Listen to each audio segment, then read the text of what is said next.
Alright, welcome back to part 2 of Ask the King for here Independence Day, July 4th, 2013. We got a lot of questions still to ask, so let's jump right back into it, okay? So, the next question comes from Boner Salad. Yes, that's his actual name on my forums. His name is Boner Salad. And he asks, Phil, is your body ready? Well, Boner Salad, my body is always ready. I thought that would be creepy. Alright. Next question. Alright. Next question. Is from Rotcht. I don't know how to say it, or Rotsch. I'm not sure how to say it. But anyway, the question is, hey Phil, I think it was about 2 years ago in one of your vlogs during a tournament, you teased us about a story with Combo Fiend during his birthday or something like that. I can't remember well. Can you tell us this story? Well, Rotcht, that's the kind of stuff that I will be talking about in the future on my podcast, Hate Live, in the segment called Back in the Day. I've got so many cool stories from my years of traveling, being a competitive Street Fighter player. That is one of them, that on Combo Fiend's 21st birthday, we were all in Vegas, and the guy got so shit-faced, he couldn't even remember where his room was. He ended up passing out on my bed in my hotel room. It was a huge debacle.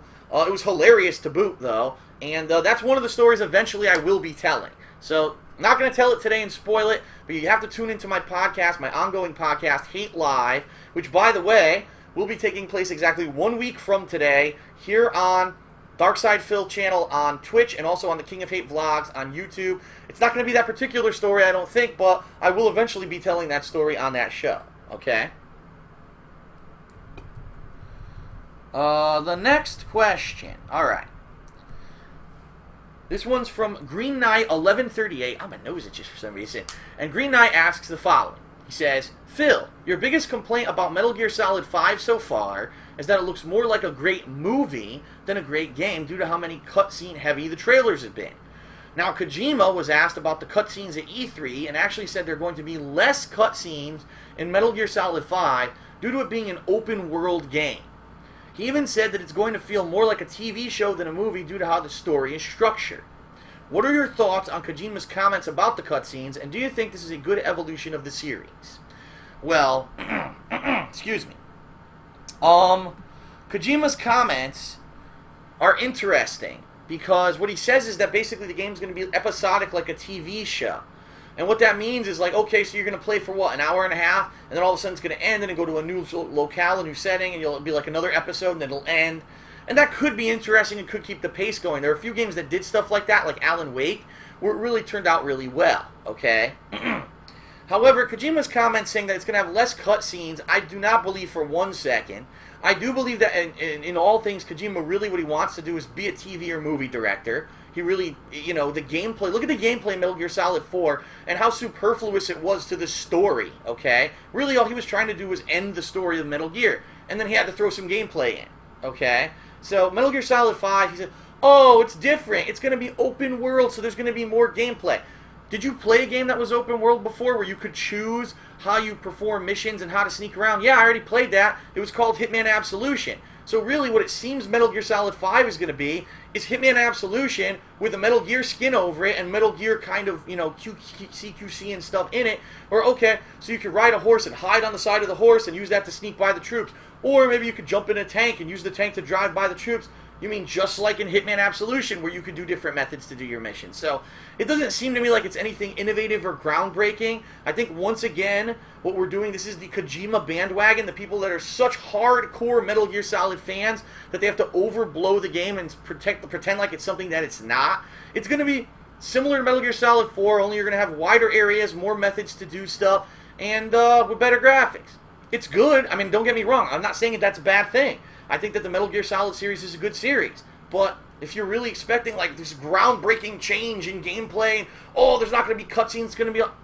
You're hyping yourself up for a fail, all right? Kojima, we know what Kojima's capable of, okay? We've seen what kind of games Kojima puts out. It's going to be a Kojima game. You know what to expect. It's going to be high production value, great graphics, interesting story, you know what I mean? All that's going to be top-notch. The gameplay will probably be okay, and the game's going to be good. And of course, the game will be a bajillion seller because Kojima slapped his fucking name and the Metal Gear Solid name on it. So I'm not really like over expecting anything from the game, but I am looking forward to it. That's the thing. I am actually looking forward to the game, but I'm not actually like expecting the world from it. Like it seems a lot. It's open world. Oh my god, it's open world. Like we've played games like that before. It's not a new concept. It's not anything that's like blowing me away. That it's a new thing they're putting into Metal Gear. That's just my personal feeling on it, though. Okay. The next question is from Rats Moon Mopes. What a name, Rats Moon Mopes. Okay, and he asks, "Hey Phil, I was wondering if you've ever watched the television series Lost. I've heard that you've mentioned it before, but I was wondering if you actually watched the series in its entirety, and if so, what do you think about it?" All right. Lost. First of all, I did watch the entire series from start to finish. It was one of those series that, like, because it was a very mysterious series, everyone loved to talk about it, especially, like, when I had my desk job. You would go to work the next day, and everyone, oh, this is what happened on Lost last night. Did you see it? What do you think happened? Because it's very cryptic, and we're not sure exactly what's going on. What's your theory about what the island is and what's going on in this show, okay?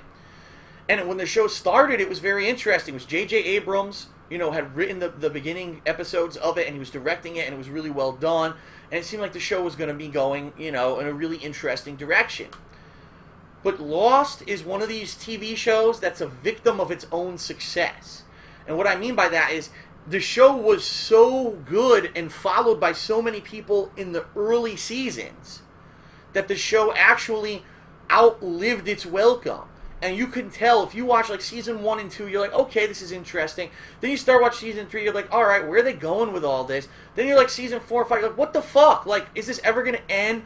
Are they ever going to give us answers on what's going on this fucking island? Like, it just got more and more cryptic. Every episode, you would think you were going to learn more, and you'd end up with more questions than answers. And you'd be so fucking pissed off. There were people like me. I just got pissed at the show. I'm like, I want answers. I'm tired of fucking waiting. It's been 5 fucking years. Just explain to me what the fuck's going on. And then, unfortunately, the ending was terrible. And I'm going to say that publicly. I think the ending was terrible because really all these plot lines and things that they had been leading to on the show got completely dropped. There were characters who had been there for important parts of the seasons that disappeared and never had anything to do with anything ever again, or they were written off the show in a really pathetic way, and then it just had this weird ending that really didn't definitively answer your questions and really was kind of a cop-out. And if you want my opinion, I really think what happened was that J.J. Abrams had this idea for the show and what it was going to be, but it probably would have lasted 2 to 3 seasons tops. But because the show was so highly watched and such a success, they just kept continuing it. And so oh shit, I gotta get filler content, and I gotta change this so we can extend the plot line. I gotta do this and this and this, to the point where the show completely got blown out of proportion and just sucked at the end. And this is what happens with shows that go on for too long. It's unfortunate that happened, because like I said, when it really started, I really, really liked it, and then it just kind of went off the rails with going on too long, being drawn out too long.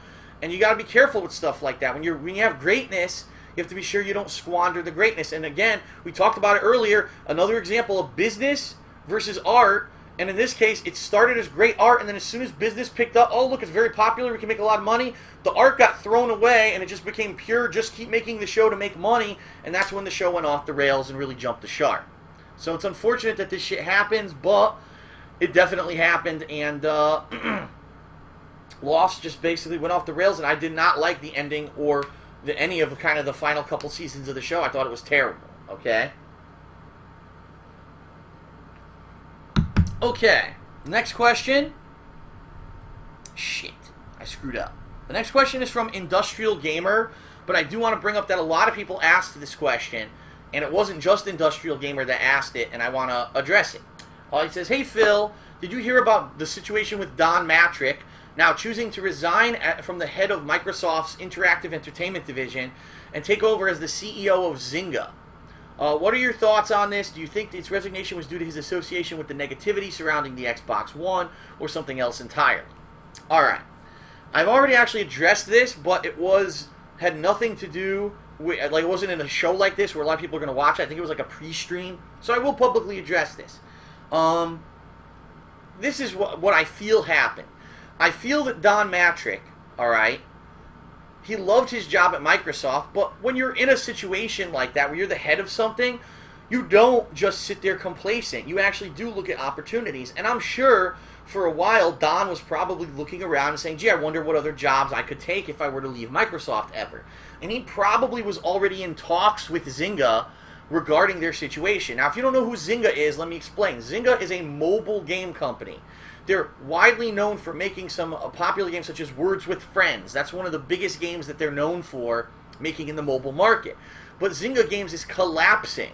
In the past couple of years, they've made almost no money to the point where the company is falling apart, and they're afraid that they're going to go bankrupt and basically go out of business. So they're looking for new leadership. They need new leadership because the guy who was in charge was an asshole and wasn't doing anything about it. So Don Mattrick probably heard about this and said, this might be a cool move for me to move over to a company like that and try to save it. But make no mistake about it, he was the head of the interactive entertainment division at Microsoft. He was making the big bucks. He didn't willingly want to leave Microsoft. Don't be fooled. And just to prove my point, do you really think that he would have been the figurehead of the whole Xbox One thing and been the guy to introduce it to us and the guy that was talking about it so much at E3 if he had plans that he was going to jump ship right away? Absolutely not. No, he would. If he knew he was going to jump ship, he probably would have never been in any of that stuff as become the figurehead of the Xbox One, okay? What ended up happening was his anti-gamer ideas basically created such a negativity in the gaming community that probably the shareholders of Microsoft realized that if Don Mattrick continued to work for the company, gamers would one-to-one make the association of greed and anti-gamer with Microsoft, and therefore the Xbox One would never succeed. So they quickly made some sweeping changes. They told Don, you better get rid of all these anti-gamer things in the console because no one's pre-ordering it. Like, PlayStation 4 orders are outnumbering the Xbox One 20-1. We've got console-exclusive games coming out, including Titanfall. Well, I think Titanfall's also on PC. But Titanfall, Rise, Killer Instinct, these are games that studios have been working on for years, and they're console-exclusive to Xbox One. Because of the bullshit that you put into the console, these studios are now going to suffer, all right? You've got to do something. So they immediately panicked, reversed all the negative stuff about Xbox One, and then they basically probably told Don, listen, we want you out. So start looking for another job. Maybe we won't necessarily fire you per se, but you got to leave because we don't want you. You're an asshole. Your ideas were horrible. You went ahead with some of the worst ideas ever for a console without basically consulting the gamer. Because let's face it, if Microsoft had teased and asked the gamer, do you want these things? Do you really think that they would have said yes? Absolutely not. No one would have said they want an always online console and games that you can't buy used or trade in. No one wants that. That's a Microsoft thing that Microsoft wants to protect their own ass so they can make more money. That's not a gamer-centric change. So, you know, they basically probably told Don behind the scenes, listen, we want you out. And so Don, luckily for him, was probably already in talks with other companies, and Zynga said, yes, we desperately need someone to come over here and save our company, and so that's what's going to happen. He's jumping over to become the CEO of Zynga. However, the fact that Zynga is taking the guy who single-handedly sunk the Xbox One shows what dire straits that company are in. If it were me, I'd say, fuck no, we don't want you. You have this huge negative association with you now because of all the bullshit that you pulled with the Xbox One. Fuck no, you're the last person that we want in our company trying to save it, but they're so desperate, they're taking him. So, I said it a month ago on Ask the King, and I'll say, well, not Ask the King, I think it was actually a vlog, but I'll say it again. There was no way that Microsoft was going to succeed without getting rid of Don Mattrick. Now he's gone. Now the Xbox One may have a chance, okay? So the shareholders or whoever it was that made the decision to get rid of Don made the absolute 100% correct decision. Get the asshole out of power. Get the game console back into the hands of gamers. Make it be gamer-centric. And now I really think that the Xbox One may do a lot better than it would have done if Don had stayed at the company. Thank God. Good riddance to bad rubbish. Let him go fucking go to this sinking company. Then Zynga will go out of business. Then he'll be unemployed. And then he'll have to trade in his fucking mansion and yacht. And he'll have to live like a normal person.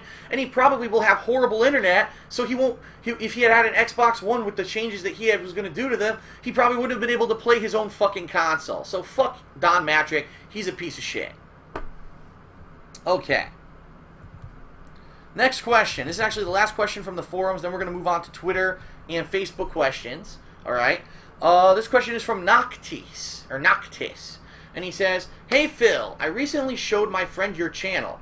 And he basically said, without watching any of your videos, well, this guy isn't popular like PewDiePie and Tobuscus. He doesn't have millions of subscribers and, you know, videos with hundreds and hundreds of thousands of views. So he must suck. I'm not going to watch his videos and give him a chance." Do you think that that's the mentality of most YouTube viewers who only watch and subscribe to featured channels and or to the trending viral videos and base the video quality by views? Also, do you feel that YouTube should focus on featuring their smaller channels like yours since the popular ones are already big? Noctis, you've hit the fucking nail directly, like literally the perfect center of the head, okay? This is unfortunately what's happened with YouTube over the past several years, is that YouTube has chosen to only feature the top guys. Now, wait a minute. A lot of these people were like an overnight success. Like PewDiePie, he was a nobody. He all of a sudden made a video of him playing Slender Man or whatever the fuck it was with his stupid face cam screaming, and overnight his video went viral. Because the video went viral, YouTube featured it, which in addition made it become even more viral. Next thing you know, people poured into his channel, and because he was getting high views and high subscribers, YouTube featured his channel. Now he's pretty much the biggest gaming channel on YouTube, which is leaving people scratching their heads like, what the fuck? Where'd this guy come from? How is he the biggest gamer on YouTube? Then you got a guy like Toby Turner, who was never known for gaming. He did parodies of game trailers, and he also did vlogs and celebrity gossip and shit like that. He was popular for that, and then one day he decided to make a gaming channel. And because he already had an established fan base, and that channel was being promoted by YouTube and became huge, people spilled over to his gaming channel. All of a sudden now YouTube promotes that channel. Now he's known as like the biggest gamer on YouTube as well. You've got companies like EA hiring him to do advertisement campaigns for their video games, despite the fact that he's a horrible fucking gamer and he doesn't even play games for the sake of playing them. He plays it to make money. Alright? This is the problem with the YouTube system. The YouTube system only promotes things that go viral. It doesn't promote the little guy, okay? And it's a major issue because I've actually found, if you go into the YouTube search engine even, the search engine that you type in and you search for, oh, I want to see a playthrough of The Walking Dead 400 Days. So you'll type it in. A lot of the times, people don't even show up, even though they may have the most, popular video at the time. They don't show up. You'll get unrelated shit to what you even typed in because it's from the popular channels, and it's ridiculous. You know, I wanted to find when I was actually looking for the Monty Python clip, the Monty Python Get On With It clip, which I've been using recently in a lot of my videos. I went to YouTube. I'm looking for it. I can't find it. I type in Monty Python and the Quest for the Holy Grail. Get On With It clip. And even though that was literally the name of the video that I was looking for, that's what it was titled to a word, it wasn't showing up in the search results because it was showing me all this bullshit from the top YouTubers that I didn't care about. And it was totally unrelated content. And it's horrible because basically it means anyone who really is making intelligent, pertinent content, just because they're not a top YouTuber, they're losing views, okay? And quite honestly, this is happening not only to me, it's to everyone. Since YouTube has changed their search engine policies last year, everyone has lost views. Now, YouTube changes one channel. So now there's a new format, one channel, where if you're the kind of person that uploads 1 to 2 videos a day, your videos are prominently featured on your page and it looks great. But shame on you if you're one of those YouTubers that doesn't do what everyone else does, and you upload several videos a day, it's almost fucking impossible to see them on your main page. So again, YouTube, once again, catering to this one group of individuals who are the biggest ones, making all these changes only to help them, and basically shitting all over the little guy. Now, it pisses me off because I know a direct reason why my viewership has gone down in the past year is because of negative changes that YouTube has made to the website, and not necessarily because my content isn't good or anything like that. People tell me this year my content's been outstanding. People have said, wow, so many funny moments in 2013 that have happened, and a lot of people just never got to see them.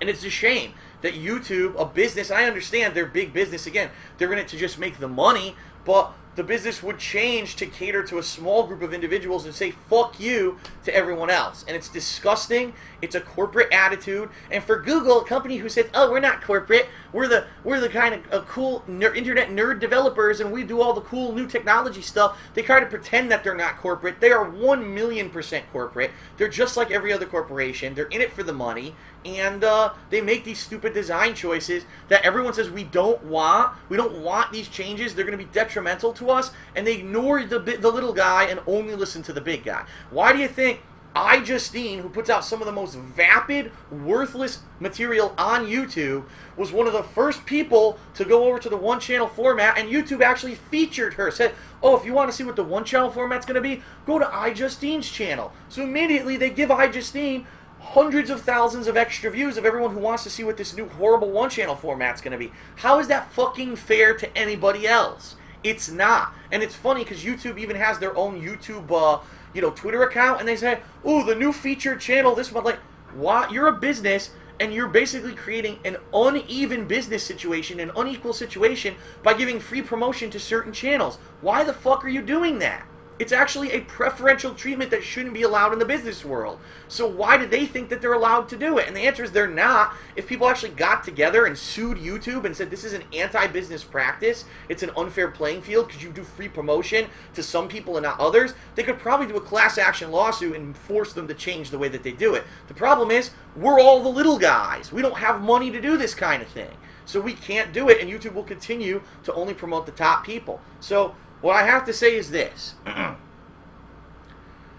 If you do support people on YouTube, on Twitch TV, okay? Now, Twitch is different. Twitch is actually completely different, so I'm not in any way down-talking Twitch here. But if you support people, and it's not the big YouTubers, I have to ask you, you have to spread the word by word of mouth. Tell your friends, tell people about them. That's how I got popular. It wasn't that I was the top guy on YouTube, in the searches or anything like that, and I was featured every day on the main page. In fact, there were very few times when my videos ever got featured on the main YouTube page. It was all word of mouth.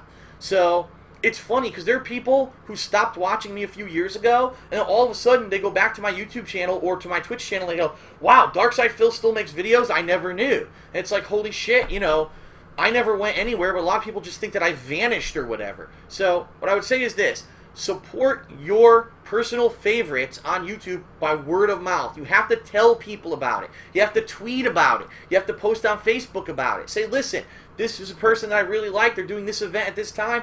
Give them a look. Check it out. Check out their channel. They're doing a cool game. They're doing a summer of retro. If you like retro games, go check out Darkside Phil's gaming channels. You have to do it because YouTube will not promote the little guy, all right? The one positive change that I can say, and this is the one positive change YouTube has ever made, like in the serious length of time that I've used it, is that now, if you actually look at a YouTube channel, okay, the related channels on the sidebar are actually related to your channel. So, perfect example, I'll bring up my YouTube channel here on my laptop just to give you an example here. So DSP Gaming, I'm bringing up my YouTube gaming channel. If you look on the right-hand side, well, it didn't load. Hold on, let me refresh. If you look at the right-hand side of the channel, you've got other channels and friends, which are the ones that you're able to control. So I've got my other channels, my girlfriend's channel, John Rambo, Howard, OJ, the Arid Lord, Corchado. They're all there. All my friends are listed there. If you look below that, there's an area that says related channels on YouTube. And if you actually look, number one is Maximilian. Maximilian is a really cool guy. He's a fun gamer like me who loves fighting games and does very thorough fighting game coverage. His channel's there. Holy shit. Well, I'm a former pro player who also loves fighting games. I don't cover them or go into as much depth as he does, and I definitely don't play them as much as he does, but it makes sense. The related channel is actually related to my channel. I can't fucking believe it. Look at the next one. It's actually that Vash12345 or whatever his name is, Vash the Stampede's channel. Holy shit. Another YouTuber who's not a giant fucking Tobuscus PewDiePie idiot who loves gaming, is doing it for the love of gaming, and he's actually showing up in my fucking related channels. I can't believe it. Like, seriously, I can't believe that it's actually working. Alright? So, that's what I mean. The related channels, for the first time ever, actually seem to be working on YouTube pages. And this is the only positive change I've seen come out of the new YouTube one-channel format. So in that regard, what I can say is that because that's been happening, my channel has actually been showing up on a lot of other YouTubers' channels in the related, and my channel has been getting a lot of new subscriptions. For the first time ever in the history of me being on YouTube, I'm getting like 100 new subscriptions a day, if not more, which is excellent because that means here's a new viewer base who probably never heard of me. They see it related on one of their favorite YouTuber channels, they click, they give me a look, they like what they see, and then they subscribe to my channel. It's awesome. It's the only time it's ever happened. Previously, every day I would lose subscribers because people would say, oh, you upload too many videos in a day and you flood my inbox. Well, now I'm finally being shown to people who like my kind of content. It's for the first time ever on fucking YouTube. So I'm very appreciative for that. And a lot of people, I would like to say, who do talk about my content and promote my content, I would like to say thank you very much. We have to keep talking about people who we appreciate and who are real YouTube gamers. I talked about this in the worst gaming trends of 2012 last year. There's too many people like Tobuscus who are just in it for this. They're not real gamers. They don't like video games. They don't care about them. They're doing it just so that you will watch them fail at it and they'll make money. And you don't want that. You want real gamers to continue to be able to do this on YouTube, or else all you're going to see are these fucking idiots doing it and not people who actually care about what they're doing, alright? So please continue to promote the people who you feel are good YouTubers. I think that Maximilian and Vash are good people, and I will continue to talk them up whenever I get the chance, because that's the kind of person you need to succeed on YouTube. Not fucking Pewdie Dick, not fucking stupid Tobuscus. You need iJustine, who never made a fucking quality video in her life. You need people who actually are going to put out interesting, fun, unique, and genuine content. Okay? Alright. Next question. Now we're going to get to the Twitter questions. If a different website were to offer you to go upload your videos there with more benefits, would you do it? And that's from BTR Yomega. The bottom line is sure. If there were another website that had the same capabilities as YouTube but more benefits, maybe they actually feature your content properly, unlike YouTube. Maybe there's a better format for the way that your channel's laid out. I would absolutely go. And you saw I went and I actually did Blip TV for a few months back in 2011. Until the whole fiasco happened. Unfortunately, that website did not have as many good features as YouTube. The bottom line is, I don't know if anyone will ever be as good as YouTube. The simple reason being that, unfortunately, YouTube has the money. They're backed by Google. They have the biggest server structure. Therefore, they can hire the best programmers, and they can make the website run better than any of these other video sharing websites. Would I love to test another website and see how it would work? Absolutely. But right now, there's nothing that can stand up to YouTube. I'm probably going to answer one more question, then take a break, then come back and finish the Twitter, Facebook, and take a couple questions from the stream raffle, alright?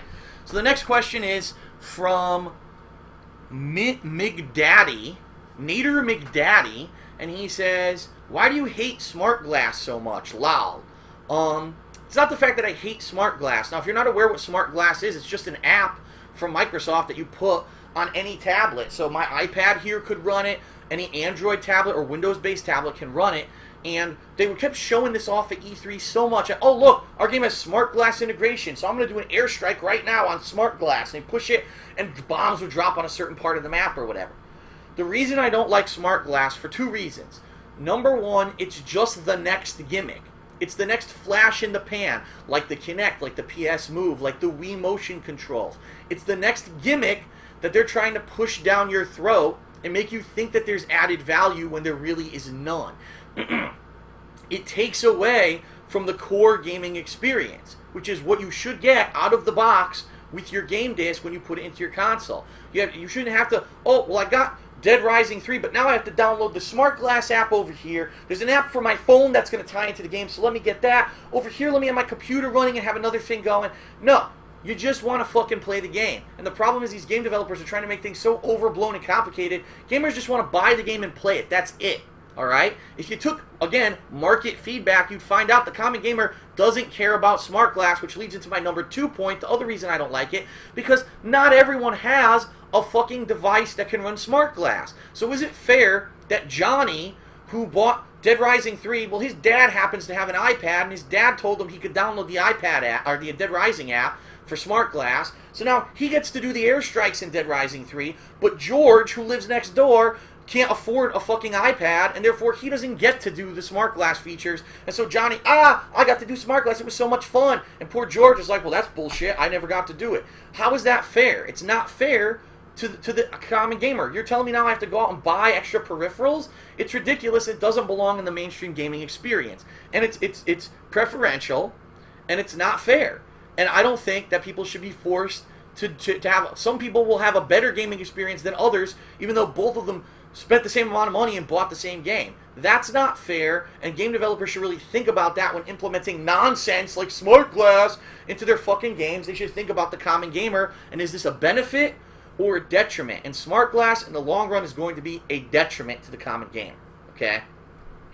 Alright, my voice needs a break, so I'm going to take a short break. Again, if you're watching this on the stream on Twitch, I'm only going to go away for a few minutes. I'm going to come back. We're going to finish up these questions and then take some questions from the stream chat. If you're watching on YouTube, go ahead over to part 3 of this Cast the King, okay? Alright, everyone, thanks. I'll be right back.